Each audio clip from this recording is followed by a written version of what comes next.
Michelle Thorne, what is the measures?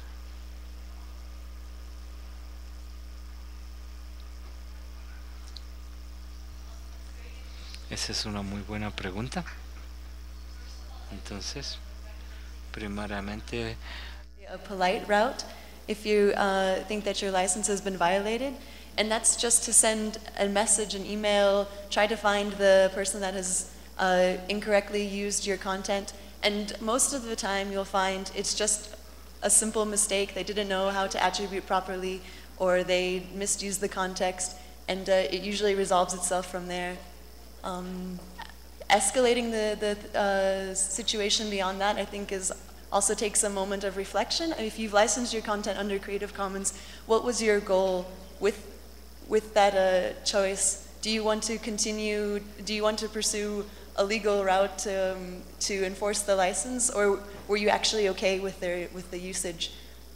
That would be my recommendation. First, to also determine your own position on the usage, and to politely engage the person that's incorrect or misused the material, and then consider further routes. ¿Puedo complementar? Sí, claro que puedes. Sí, creo que es importante. Well, I think it's important to reaffirm that the license are nothing but a way of developing the previous authorization of copyright. Therefore, if there is a violation to a license of Creative Commons, the solution is just as if it was a violation of copyright. And the remedy is basically the remedies of copyright. May I add something? Thank you. Yes, I think that when we talk about copyright, we are in face of one of the largest obstacles so that the Latin American region may have access to open education resources. Under this perspective, I think that the conditions that we need to expand from our organization, IOHE, and in fostering greater cooperation among higher education institutions that will allow us in the future to set aside this very large obstacle that the only thing that would deepen in time is the enormous social inequalities. Thank you very much. In reality, we have here 4 questions for Carolina Botero. And the first question says, can any university enter the consortium, and how can it go about in order to enter? Must professors fill this or fulfill a special format for the generation of material? How do you evaluate what is the best job? What guidelines are taken into account? And finally, it is asked if any institution anywhere in the world may adopt the Creative Commons licenses, or if they should wait until the license are adapted to the legislation of the country. I think that the only question for me is the 4th one. The topic of the consortium is not mine.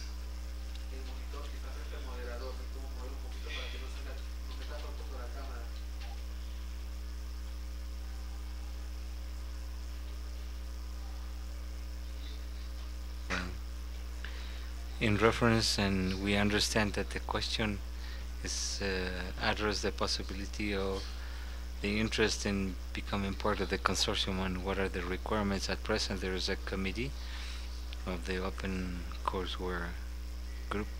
There's a committee, I say, that makes a selection process for those institutions that have presented interest or a request, where they basically test that, and it's the one that imparts title to the accredited institutions, and it also takes into account criteria such as if it comes as a reference from another institution or a member institution.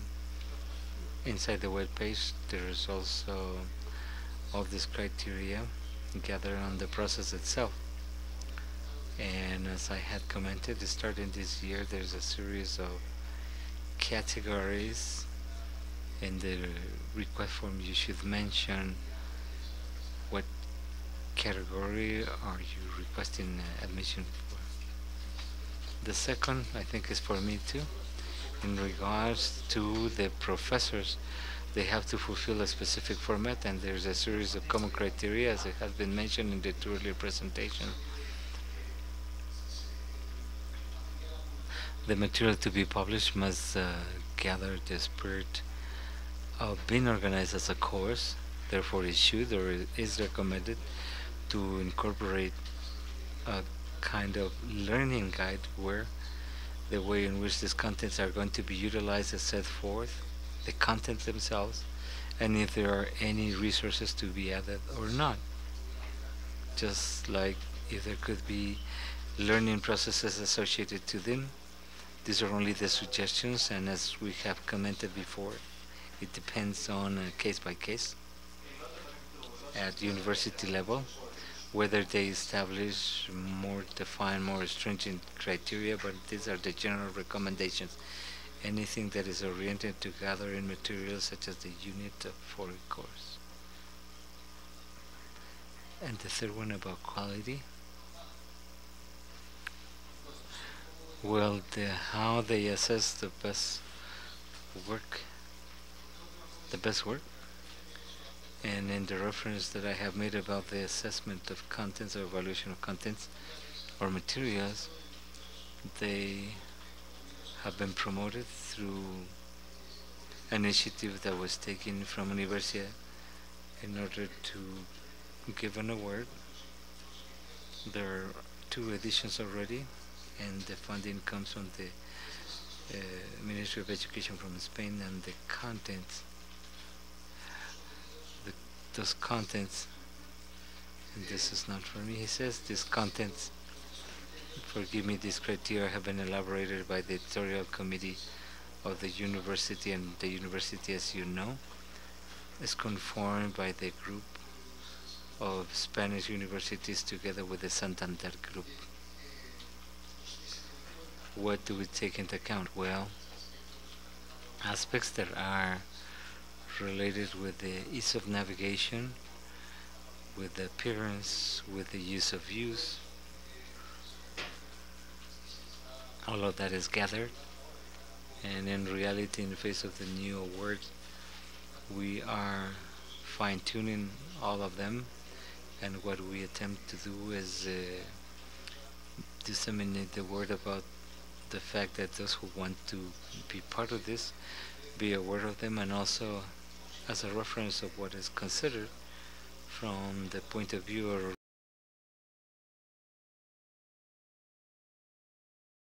regional concept.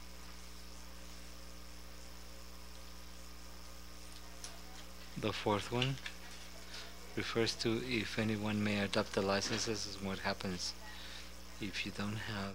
País. Yo creo que es importante resaltar lo que decía el doctor Arias sobre cómo cuando se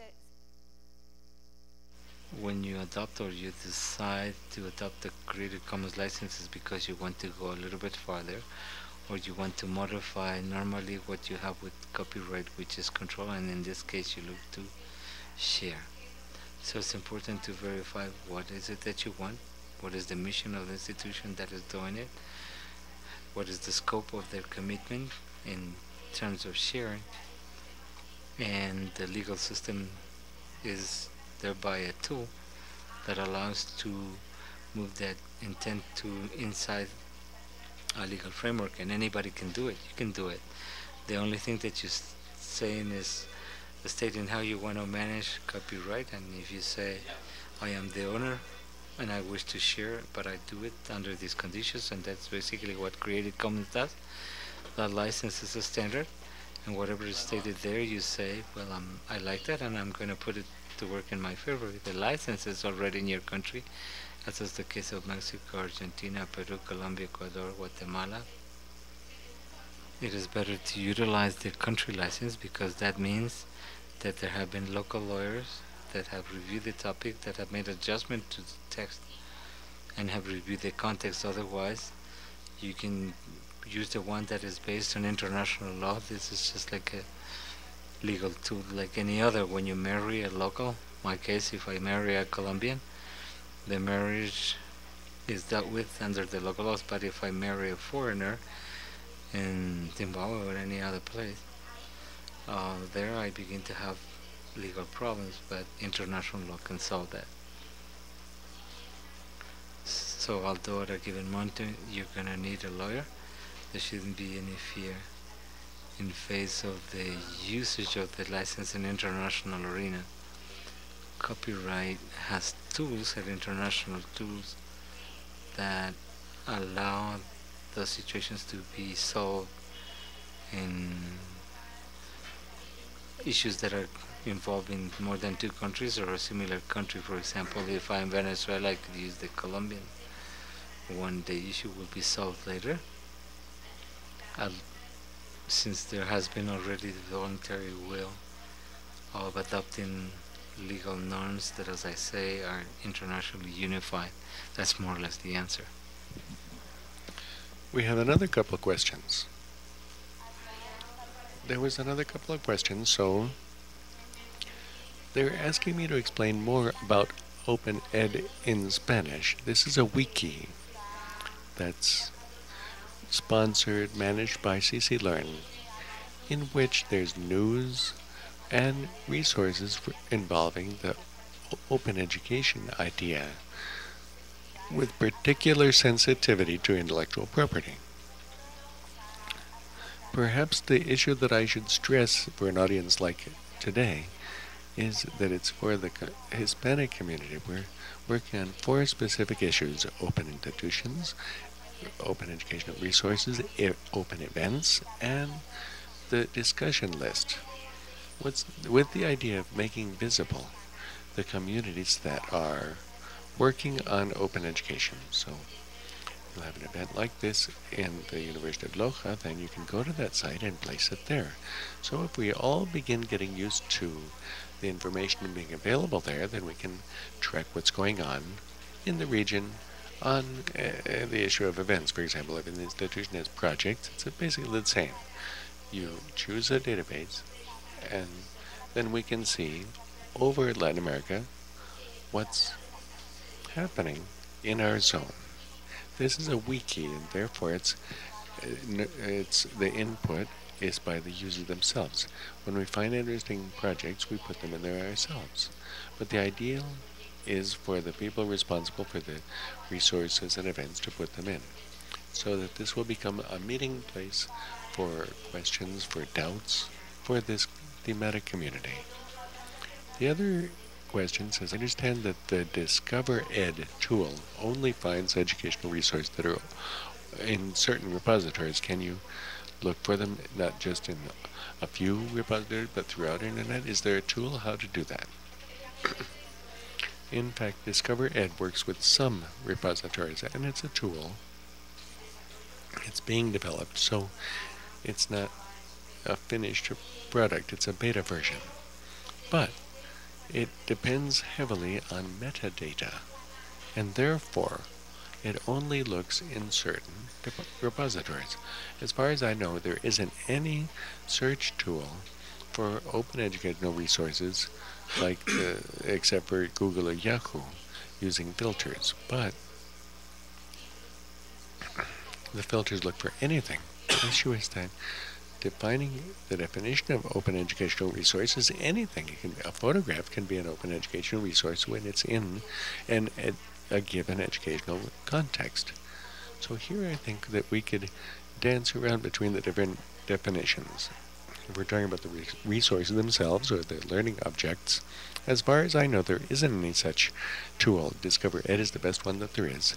And if you have a project, I hope that you'll include them there to make them bigger, and so that there'll be a greater search capacity. Otherwise, we're like in the general internet world, where information is there and the problem is to find it. Michelle. También tengo 2 preguntas, no tantas como Carolina. La primera What are pregunta. the benefits of CC?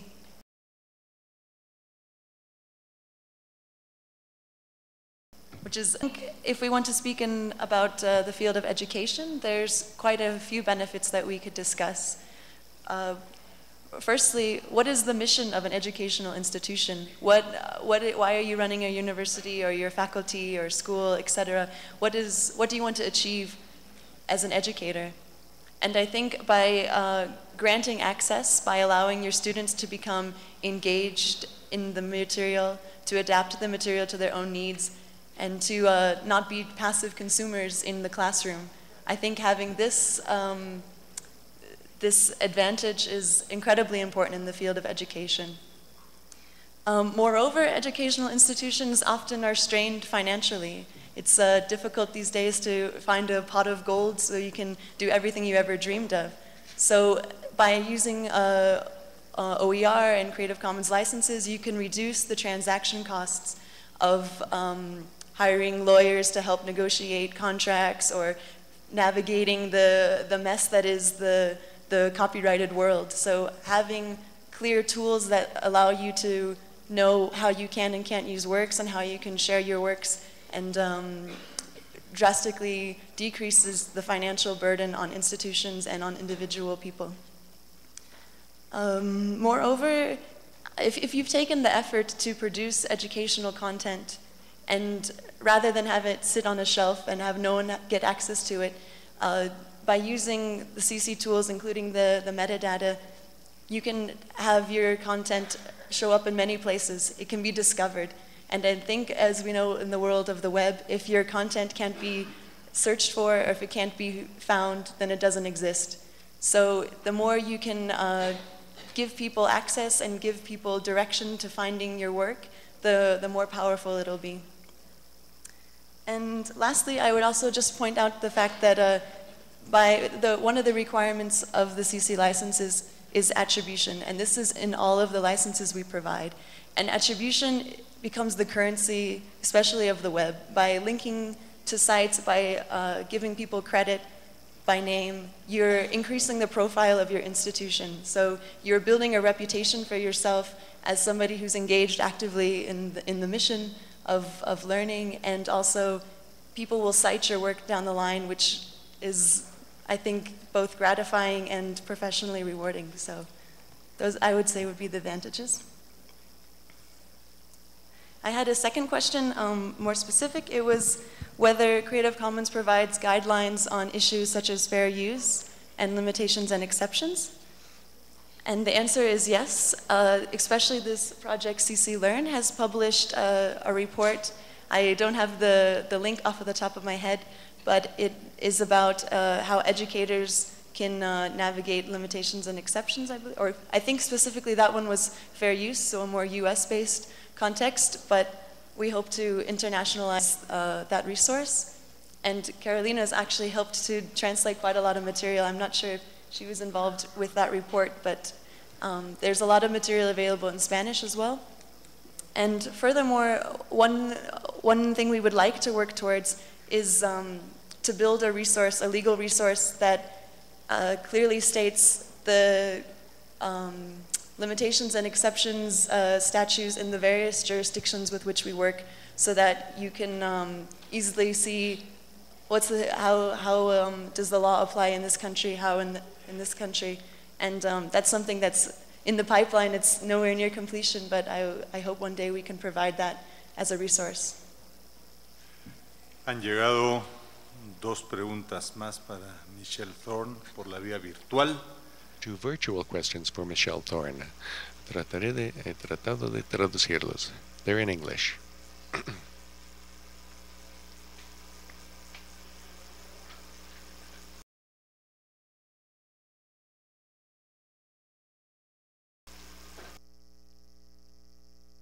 "52 jurisdictions that have ported the license. As we mentioned before, to port the license means to adapt it to your local jurisdiction. So 52 countries have done that, and I believe 7 in Latin America. I have to count to be correct. But so 52 around the world. We're also in close contact with roughly 70 altogether that have interest in porting the license, they've signed an agreement with Creative Commons that they will work on this process, or they're in currently trying to find the right partners to do that in their country. The second question, and I think if I understood correctly, Carolina talked a little bit about this, which is if you're in Ecuador and you want to use, is it possible to use a license from the US? And I think they mean, is it possible to license your work under, let's say, the US license or a license from another jurisdiction? And the answer is yes. You can actually license your work under any of the ported licenses, as well as on the unported. You can actually license your work under several licenses concurrently. So like, let's say the Japanese and the Ecuadorian, et cetera, in parallel, although that's maybe too complicated. The advantage, I think, of having a license from your country or in your, at least in your language, is especially if you know your content will be circulated in a particular country or a particular language group, you'll increase understandability, or the ability for people to understand exactly the conditions that you're using. But the answer, in short, is no, you can use whichever license you like. Muy bien. Good then. Sí, perdón. Nope, sorry. I'd like to nuance the question that I was asked first off. Actually, there are two consortia. One, I was talking about the university, and for university, you simply have to establish contact with one of the offices in Latin America of university and meet the conditions, or the commitment, which is publication of 10 subjects, technically, legally, and pedagogically. And finally, mentioning that if you want to get into the consortium open courseware worldwide, that's when you have to go through a selection process, which is one has to mention what category that you want to join and so on, and meet a series of very basic criteria. Thank you. Well then, we've answered all of the questions. I would like to thank the 4 speakers and you for coming. This will end our session.